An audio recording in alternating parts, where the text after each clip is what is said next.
Glória a Deus. Abra lá em Jonas, por favor. Jonas 1, a gente vai ler do versículo 1 ao versículo 3.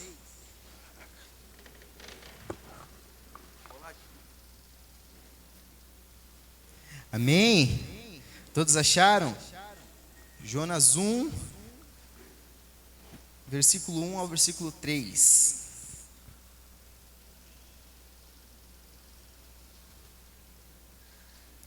Amém? Vamos ler então. A palavra do Senhor veio a Jonas, filho de Amitai, com esta ordem: vá depressa à grande cidade de Nínive e pregue contra ela, porque a sua maldade subiu até a minha presença. Mas Jonas fugiu da presença do Senhor, dirigindo-se para Tarsis, desceu à cidade de Jope, onde encontrou um navio que se destinava àquele porto. Depois de pagar a passagem, embarcou para Tarsis para fugir do Senhor. Amém? Pode fechar sua Bíblia, vamos orar. Deus, obrigado pela sua presença, Pai, nós te pedimos. Continua falando nos nossos corações, Deus. Nós te pedimos, Deus, continua trabalhando em nosso caráter e nos moldando, Senhor, segundo a sua vontade. Fica conosco nessa noite, Deus, em nome do Senhor Jesus. Amém, graças a Deus. Pode se assentar, igreja.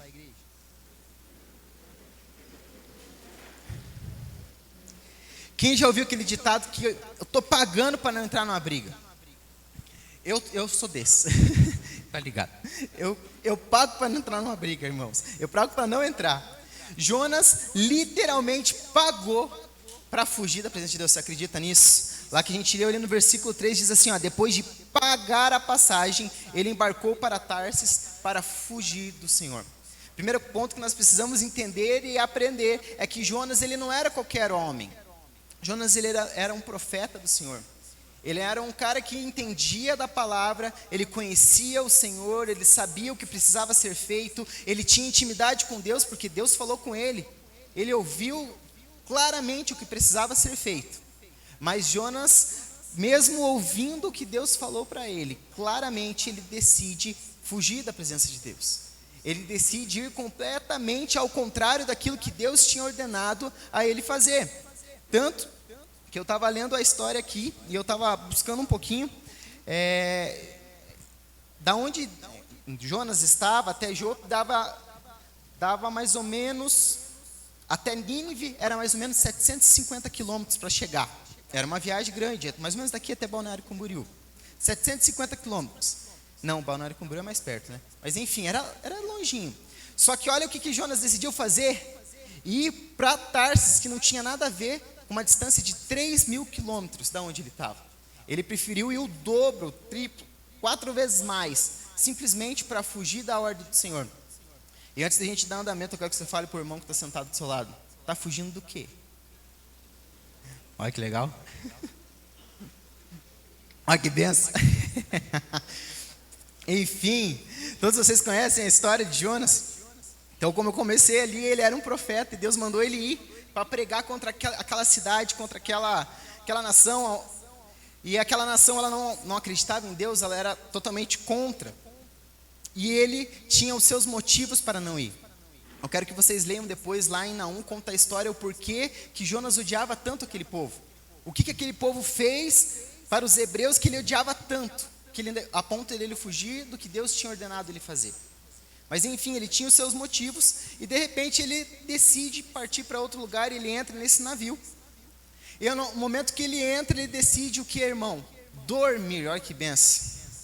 Olha que legal. Ele estava cansado, coitadinho. Ele ouviu de Deus o que era para ser feito, mas ele falou: eu não vou falar de Deus, eu vou dormir. Quantos já dormiram aqui, orando? E ele não estava nem orando, ele só estava fugindo mesmo. E ele decide entrar no porão do navio. Imagina então que era grande, não estava sozinho naquele navio. E ele decide dormir.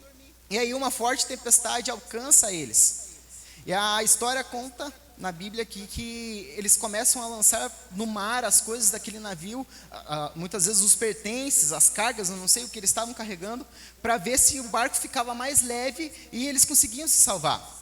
Sabe, meu irmão, eu não sei do que você está fugindo. Eu não sei qual ordem que Deus deu para você que você está fugindo. Mas entenda que o fugir de Deus causa danos em quem está no barco com a gente. Quem estava fugindo era Jonas. Mas quem que estava lançando as coisas no mar? era o povo que estava junto com ele naquele barco. Sabe por quê? Porque Jonas ele estava dormindo, meu irmão. Ele não estava querendo ouvir, ele simplesmente estava alheio ao que Deus estava fazendo. E aquele povo começou a pagar um preço que não era deles, pelo simples fato dele querer desobedecer uma ordem clara de Deus.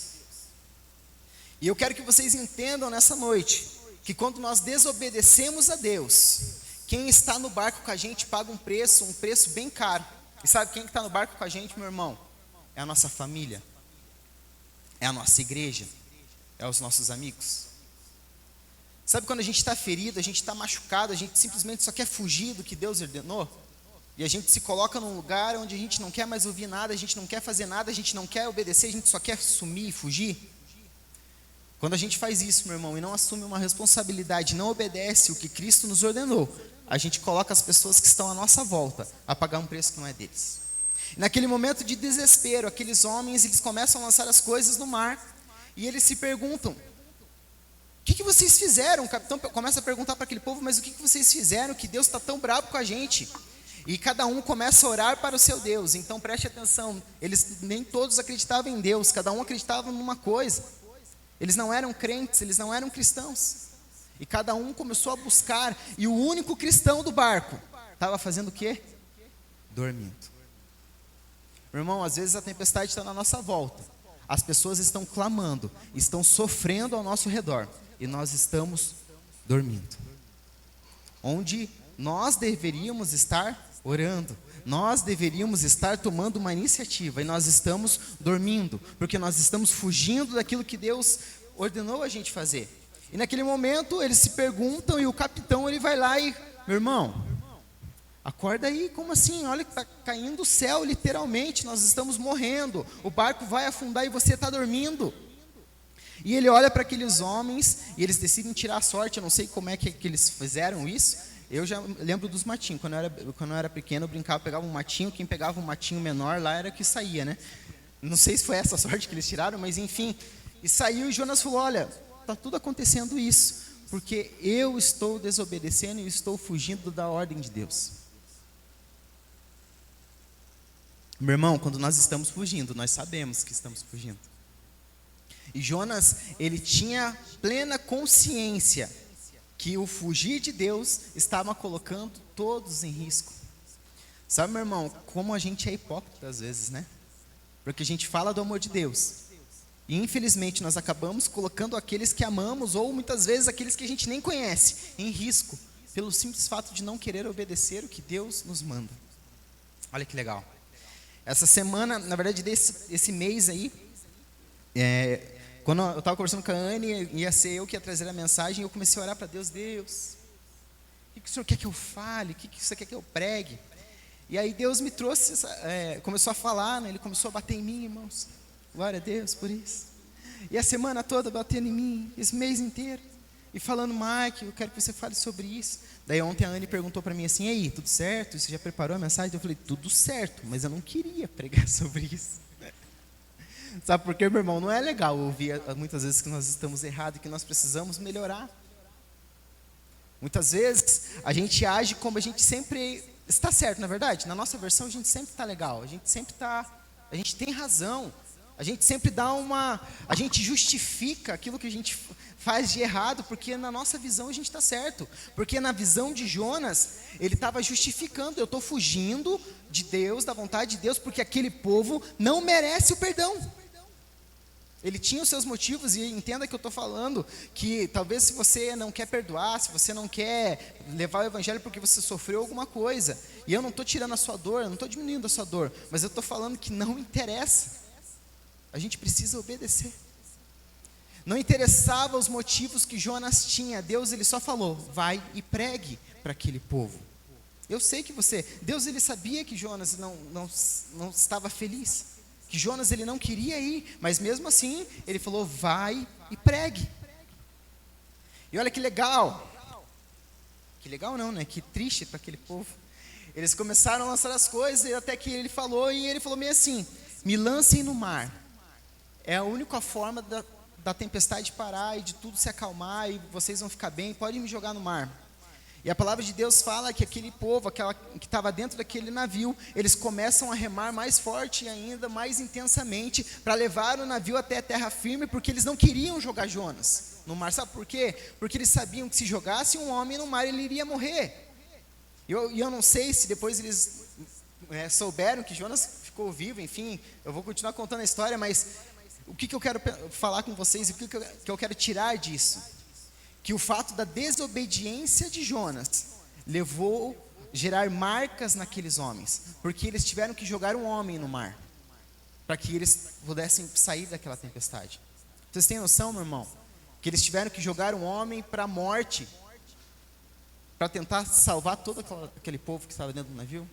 E você tem noção que quando nós desobedecemos a Deus e fugimos da presença de Deus, nós trazemos marcas para as pessoas que estão na nossa volta, que elas não precisariam carregar, um peso que elas não precisariam carregar.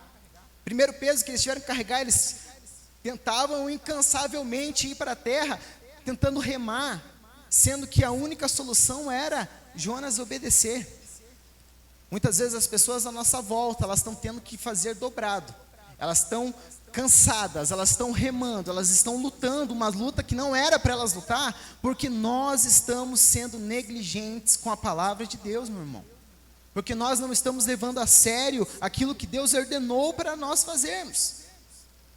As pessoas estão sofrendo marcas, porque nós não estamos obedecendo. Aqueles homens, eles ficaram com a consciência deles: poxa, a gente teve que jogar um homem no mar, a gente matou alguém, para que a solução chegasse para nós. Imagina como ficou o coração daqueles homens.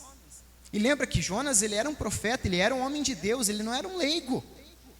A desobediência de Jonas gerou marcas profundas naqueles homens, que a história não conta. Eu não sei se eles conseguiram se achegar a Deus. E sabe que o testemunho de Jonas deixou para aqueles homens, muitas vezes é o testemunho que nós damos para as pessoas que não conhecem a Cristo.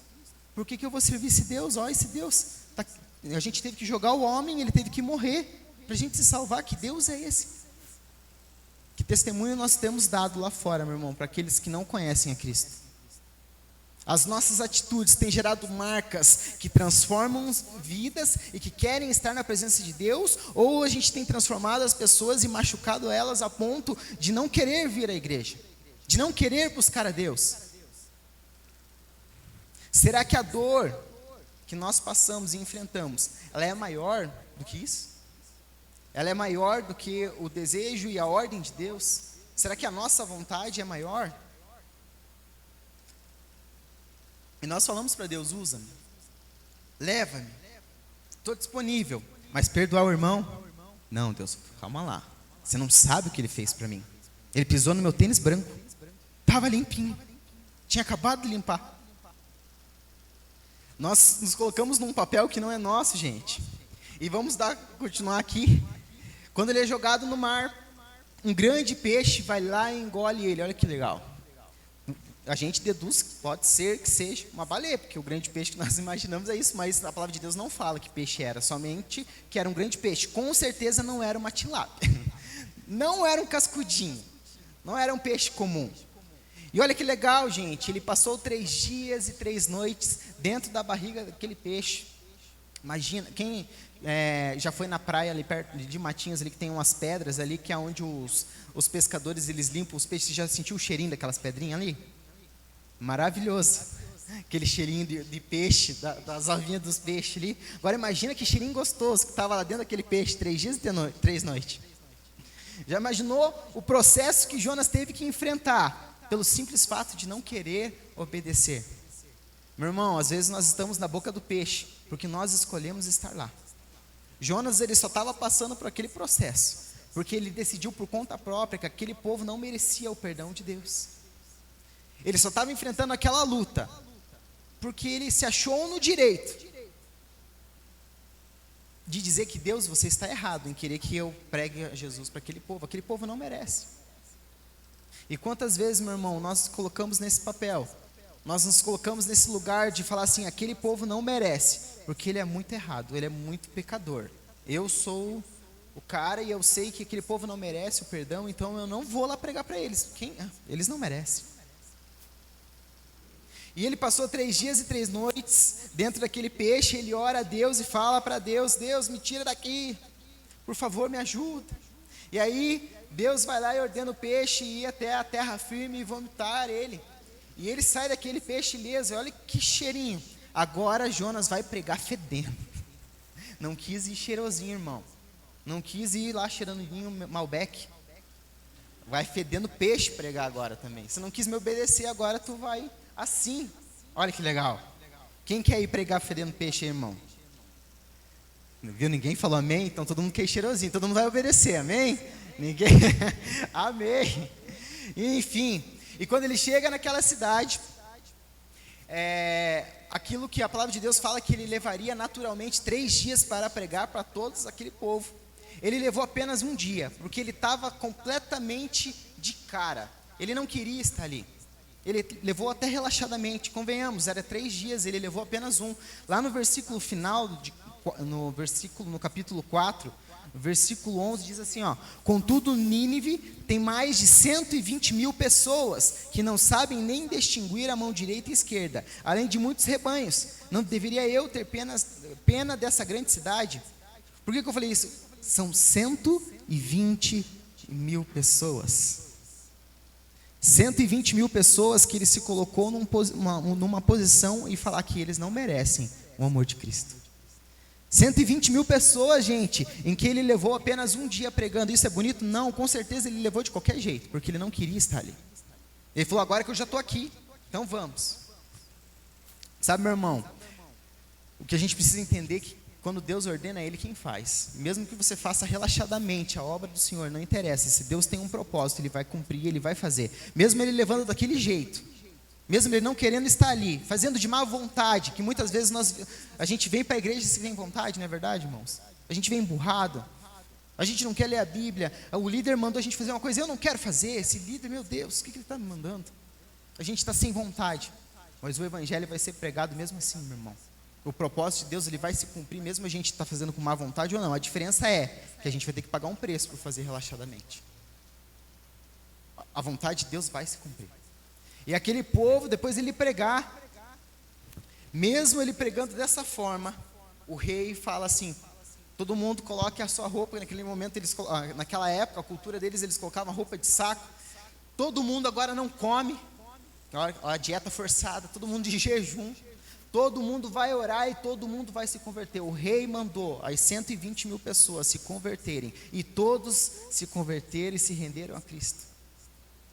E olha que lindo, né, irmão? Glória a Deus. Mas sabe o que Jonas fez? Ficou completamente descontente. Porque ele não queria que Jesus salvasse aquelas pessoas. Porque ele se colocou numa posição onde aquelas pessoas não mereciam ser salvas, elas não mereciam ser perdoadas. E quando ele termina de pregar, ele vai, senta na porta da cidade, num sol escaldante, e ele encontra, de repente Deus manda vir uma flor, uma árvore em si, e que traz sombra para ele. E ele fica todo feliz, né? Deus, glória a Deus. Agora tem uma árvore, tem sombra aqui para me acompanhar, essas pessoas morrerem. Aí Jesus vai lá e converte elas. E ele cai no sono, ele dorme durante a noite. Deus manda, não vou errar a palavra, uma lagarta, que eu estava com medo de falar largata. Deus manda uma lagarta comer a plantinha, olha que legal. E quando ele acorda, a planta ela morreu. E a história de Jonas conta, onde ele fala para Deus: eu quero morrer. Eu prefiro morrer. E aí Deus entra e pergunta para ele.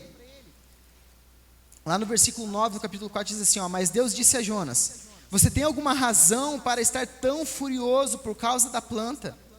E ele responde: sim, eu tenho. Estou furioso a ponto de querer morrer. Mas o Senhor lhe disse: você tem pena dessa planta. Embora não tenha podado, não tenha feito crescer, ela nasceu numa noite e numa noite morreu. Contudo, Nínive tem mais de 120 mil pessoas que não sabem nem distinguir a mão direita e nem da esquerda, além de muitos rebanhos. Não deveria eu ter pena deles? Meu irmão, às vezes nós mexendo no Instagram, a gente chora com umas coisas emocionais, não é verdade? A gente vê um cachorrinho atropelado, a gente chora. Mas aquele irmão que feriu a gente não merece um perdão de Deus. A gente vê alguma coisa diferente na internet, fica todo emocionado, a gente chora, a gente se comove, mas quando é para falar de alguém que nos fez mal, aquela pessoa não merece perdão e ela merece pagar, ela merece morrer. E era assim com Jonas também, um profeta do Senhor. Ele tinha enfrentado vários processos do agir de Deus e ele ficou triste porque a planta morreu. E ainda falou que aquele povo não merecia ser salvo, eles mereciam morrer. Mas ele chorou pela planta. Como está o seu coração, meu irmão? Será que está como o de Jonas, que está se emocionando com os videozinhos tristes do Instagram, que está chorando quando você vê um problema na rua, mas não está se comovendo com o irmão passando necessidade do seu lado, simplesmente porque ele te magoou? Por que Deus falou tanto comigo por que Deus falou tanto no meu coração esse mês sobre isso? Eu trabalho com projetos, eu sou designer de interiores e eu trabalho em home office, já faz 3 anos que eu trabalho em home office. E aí, o meu chefe agora pediu para mim uma semana do mês presencial e a loja é lá no Batel. É 35 km para ir, 35 para voltar. Antes eu tinha uma moto, que eu ia de moto. E daí agora, quando eu entrei em home office, eu vendi a moto. Falei, não tem para que ter o carro e a moto vai estragar, eu vendi. Daí, quando eu voltei a trabalhar presencial mês passado, eu falei, eu vou de ônibus. Eu não vou de carro, porque para ir de carro eu tenho que ir lá e ainda tenho que pagar o estacionamento para o carro. Então eu vou gastar R$80 por dia. De ônibus é 7, irmão. Fiz a conta, falei, vou de ônibus. E olha que legal, tinha uma hora assim que eu soltava os braços assim, ó. Falei, vou fazer um teste aqui. Soltava o braço do busão, eu nem me mexia, irmão, porque pensa como tá lotado. Pensa que pensa. Eu coloquei o fone, e daí eu não conseguia mais mexer, e eu coloquei para ir uma pregação do Luciano Subirá, e onde ele falava de perdão. Ele falava sobre a gente perdoar, que a gente tinha que mudar. E eu não sei por que ficou para repetir aquela pregação. Traduzindo, eu vi ela 4 vezes, naquele processo de 2 horas de busão. E para voltar, a mesma coisa, irmão. Eu não sei por que Deus queria falar isso comigo. E Deus ele foi me incomodando, porque eu tenho um problema que Deus está curando em nome de Jesus, que é o fato de protelar. Quem protela aqui? Deixa as coisas para a última hora. Eu empurrava com a barriga, agora diminuiu um pouquinho.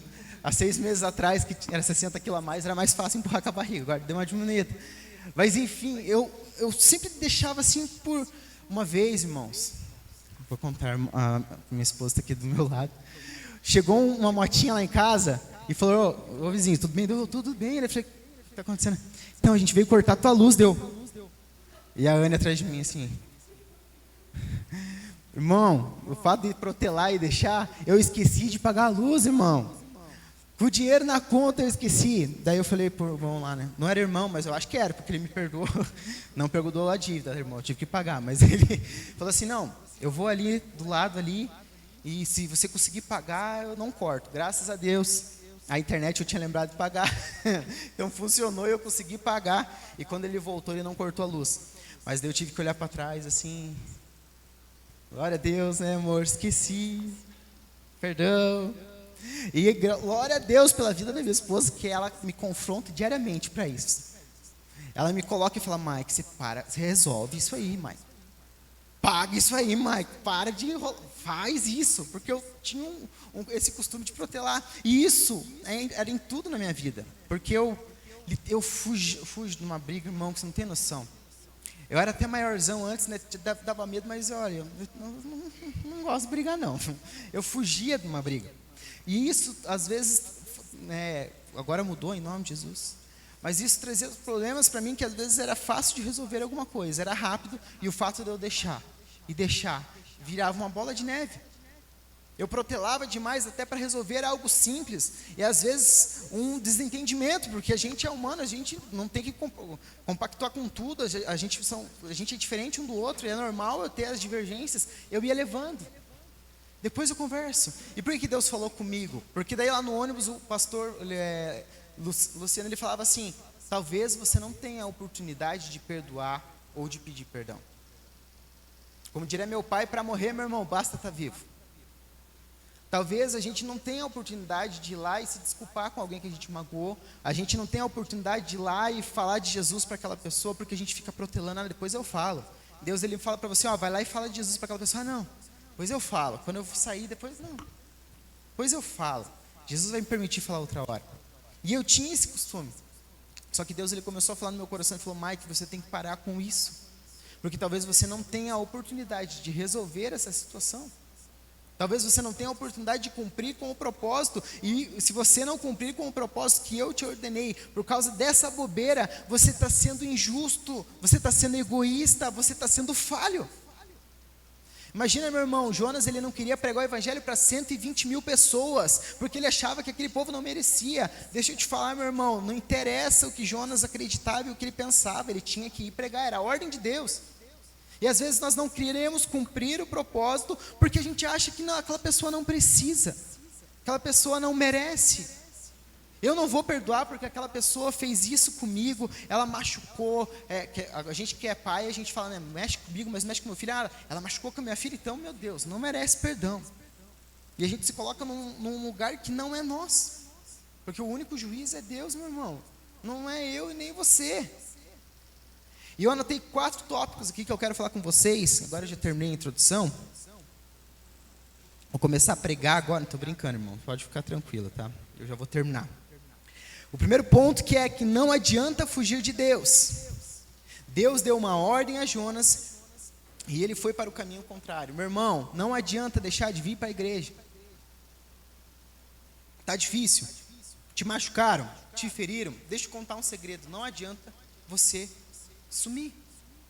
Não adianta você abandonar a Cristo pelo que os outros fizeram para você.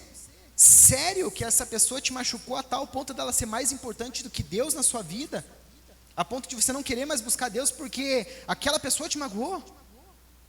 Não adianta fugir de Deus, porque Deus ele sabe onde você está. Jonas fugiu e ele decidiu ir aonde? No lugar mais escuro do navio. Ele decidiu ir no lugar mais fundo e ele decidiu dormir.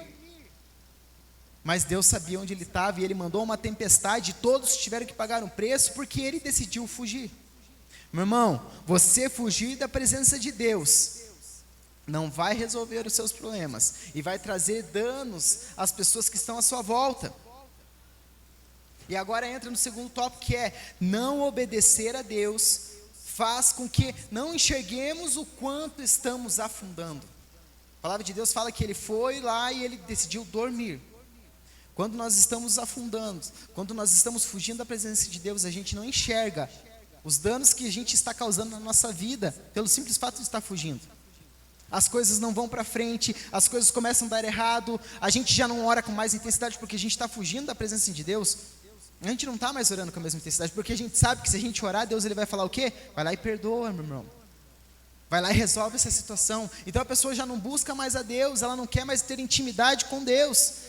E ela decide entrar num lugar escuro, ela decide dormir espiritualmente. Só que quando nós fazemos isso, nós estamos prejudicando a nossa volta. Sabe por quê, meu irmão? Porque se você para de orar dentro do seu lar, quem te olha como referência, ela vai olhar e não vai buscar com a mesma intensidade. Eu tenho uma filha, e se eu não buscar a Deus dentro da minha casa, minha filha também não vai buscar.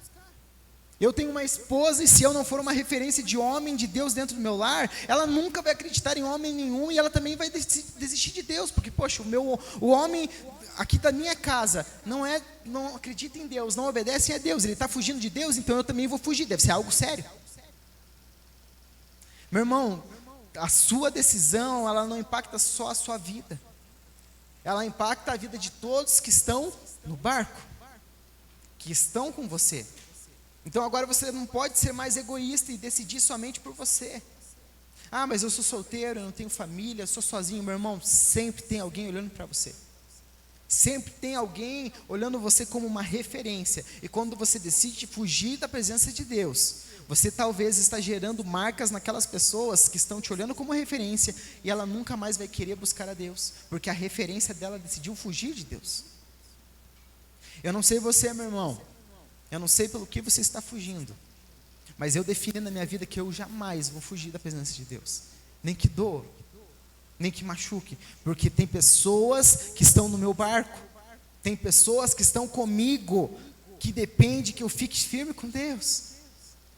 Meu irmão, cada um paga pelos seus atos, meu irmão, mas as marcas que a gente gera nas pessoas, elas ficam, é igual cicatriz, pode parar de doer, mas ela fica ali, sempre vão lembrar. E quando nós decidimos viver para Cristo, nós assumimos essa responsabilidade de obedecer e permanecer. Não temos mais opção. Olha que legal. Terceiro ponto: quando fugimos de Deus, prejudicamos não somente a nós, mas quem está no barco e também quem espera pelo agir de Deus. Como eu falei, quando a gente decide fugir, a gente machuca as pessoas que estão na nossa volta. E a gente se coloca num lugar que é nosso. E agora eu quero que você pense, imagina Jonas, se mesmo assim ele decidisse não ir pregar para Nínive.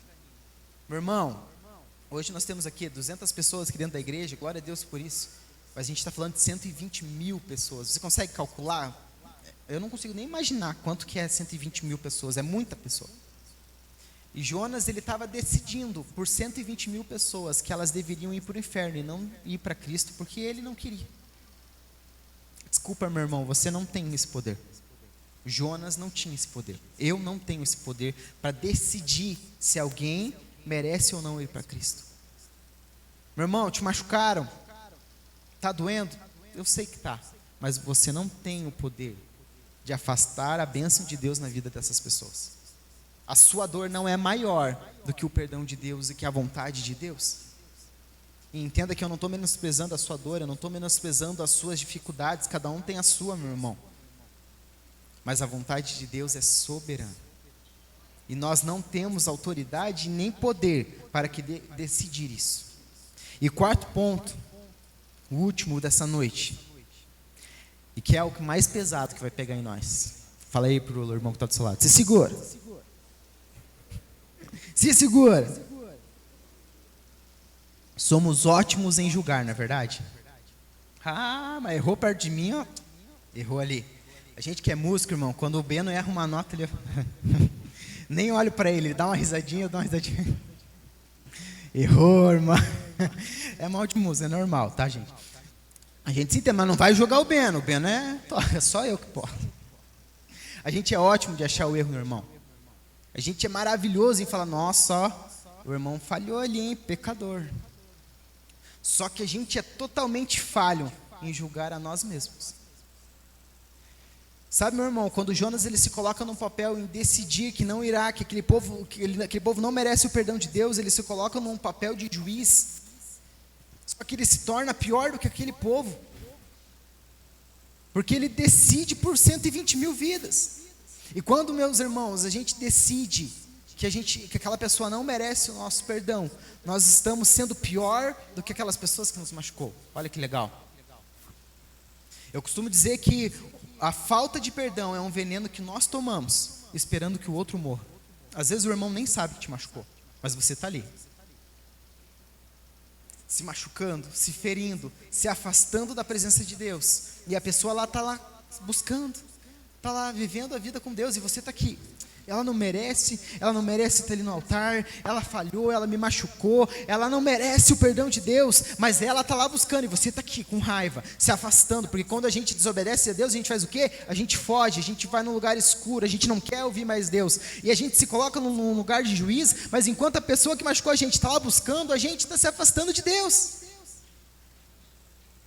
Está certo isso? Está maravilhoso isso? É isso? Será que Deus que espera da gente?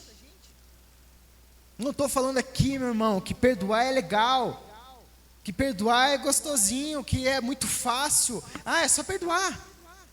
Não é, irmão, eu sei que é difícil. Se Deus está batendo em mim também, bateu o mês inteiro, deve ser seus motivos. Não é fácil.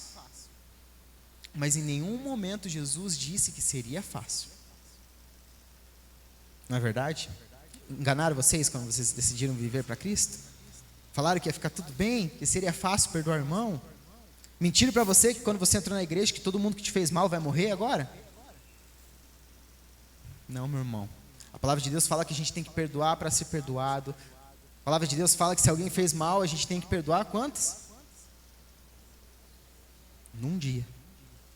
Já que fez uma conta, dá 475 vezes num dia. Tem que errar, irmão. Tem que perdoar 470 e poucas vezes num dia. É perdão.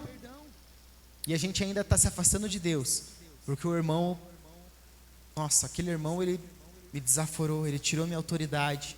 Aquele irmão, ele me abandonou quando eu mais precisava. Eu vou sair da presença de Deus porque eu estou magoado com o pastor da igreja. Eu vou sair da presença de Deus porque aquele irmão está indo lá, ele está buscando e Deus está lá se derramando para ele. Mas Deus vai perdoar o que ele fez para mim? Meu irmão, quem é a gente na fila do pão? Por que a gente se coloca num lugar onde a gente de supremacia, onde a gente é melhor e superior aos outros? Quando a gente erra, a gente merece o perdão, mas quando as pessoas erram com a gente, elas não merecem o perdão. A gente está vivendo um tempo tão descartável, não é verdade? Que, minha esposa falou uma abobrinha para mim, é descartável, vou casar com outro. A gente está vivendo um tempo que o mundo está falando que é assim que se resolve. O meu amigo me magoou, faz outro amigo e abandona ele. Aquela igreja me machucou, aqueles pastores me machucaram, então eu vou procurar outra igreja, eu vou mudar de lugar. Porque a gente está vivendo num tempo que tudo é descartável, não é verdade? É mais fácil. Até uma época, e olha que eu sou casado com uma técnica de meio ambiente, eu preferia usar copo descartável para não ter que lavar a louça depois. Quem nunca, né? Às vezes no home office a Rani está lá, ela vai trabalhar, eu fico sozinho em casa. Você acha que eu vou fazer um almoço, irmão? Vou fazer uma tapioquinha, né? Mais rápida, só uma frigideira que eu tenho que lavar, não preciso fazer um monte de coisa. Porque a gente está acostumado com isso, a gente quer algo fácil, é algo descartável. Mas entenda que a presença de Deus não é descartável. A vontade de Deus e a ordem de Deus não é uma opção, é uma ordem. E a gente veio de uma campanha falando, venha ao teu reino. Eu preguei já sobre isso, todos os pastores pregaram sobre o seu reino. E nós clamamos a Deus falando, venha ao teu reino. E quando a gente pede o reino, então a gente pede, venha, você é o rei, você manda. Mas quando ele manda perdoar o irmão, me revelei. Não vou perdoar. Não é necessário. Aquele irmão não merece o perdão. Meu irmão, Deus ele quer colocar a gente nessa noite no nosso devido lugar. A opção de perdão não existe. Não existe a opção perdoar ou não perdoar. Se você é cristão, só existe perdoar. Em nenhum momento, irmão, eu estou falando que é fácil. Em nenhum momento eu estou tirando os seus motivos, porque em nenhum momento eu falo que Jonas não tinha os seus motivos. Por isso que eu falei, leia lá em Naum que você vai entender o porquê que Jonas odiava tanto aquele povo. O porquê que todos os hebreus odiavam tanto aquele povo e eles não queriam que ele se convertesse. Eles tinham os seus motivos. Mas Deus não está interessado nessa noite nos motivos que temos para não perdoar. Ele só está falando, meus irmãos, é hora de resolver essa situação. É a hora de colocar um basta, é a hora de se posicionar, é a hora de perdoar, é a hora de se levantar e parar de protelar, porque você está afastando as bênçãos do Senhor na sua vida, está afastando as bênçãos do Senhor na sua família, está afastando as bênçãos do Senhor para a sua igreja, porque todos nós estamos no mesmo barco, todos nós somos corpo de Cristo, meu irmão. E quando você decide não perdoar, quando você decide não obedecer à ordem de Deus, todos que estão no barco com você vão pagar um preço que não era necessário. Então todos nós precisamos deixar de ser egoístas e hipócritas. Porque é muito fácil falar quando erraram com a gente. Só que se a gente olhar para nós não somos perfeitos. Nós temos falhas. Nós magoamos as pessoas também. Por que eu sempre falo, lá na célula eu sempre falo para os gente, numa discussão entre você e sua esposa, ela sempre vai ter razão. Sempre. Escuta essa, camarada. Eu vou para 11 anos de casamento já, eu aprendi isso.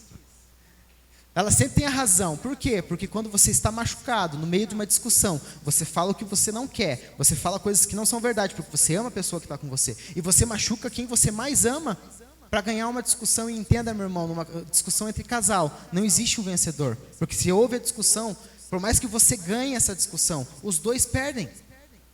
Porque se eu ganhar a discussão com a Anne, e aí, ganhei a discussão, mas e a nossa vida? Vai continuar. Ela vai ficar triste. Ou se ela ganha a discussão, e aí? Eu vou ficar triste. Quem ganhou? Ninguém. Porque nós somos uma só carne. Nós somos um casamento, um só corpo. E é assim na igreja, meu irmão. Não existe quem ganha a discussão. Existe o perdão. Existe a renúncia. Existe dar a outra face, que é o que Deus nos ordena. Existe se posicionar como Cristo nos ordenou. Não é fácil, meu irmão. Mas é necessário e é o que Deus está pedindo para nós essa noite. Amém? Se coloca de pé. Vamos orar ao Senhor.